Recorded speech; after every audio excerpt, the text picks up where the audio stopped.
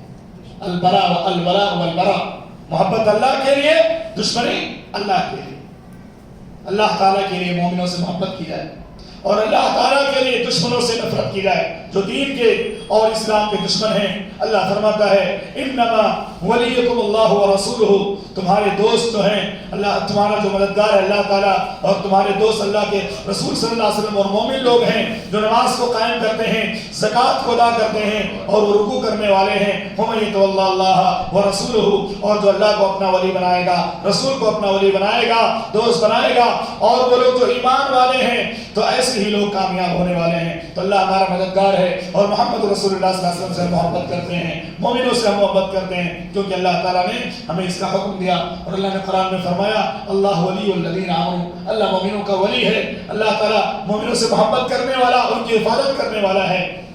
ان کو برائیوں سے نکال کر کے نیکی کی طرف لے جاتا ہے، شرک سے ہٹا کر کے توحید کی طرف لے جاتا ہے۔ شاعر کہتا ہے ہو حلق یارا تو بریشم کی طرح نرم، ہو حلق یارا تو بریشم کی طرح نرم، رزم حق باطل ہو تو فولاد ہے مومن۔ مومنوں کو آپس میں کسی کی طرح ایک دوسرے سے محبت کرنا چاہیے، ایک دوسرے کا احترام کرنا چاہیے۔ تو یہ چند باتیں توحید سے متعلق اور اس کے تقاضوں سے متعلق آپ کے سامنے پیش کی گئی۔ اللہ کی مدد اور اس کی توفیق سے اللہ سے دعا ہے کہ اللہ تعالیٰ ہمیں ان باتوں کو اپنی زندگیوں میں اتارنے کی توفیق عطا فرما۔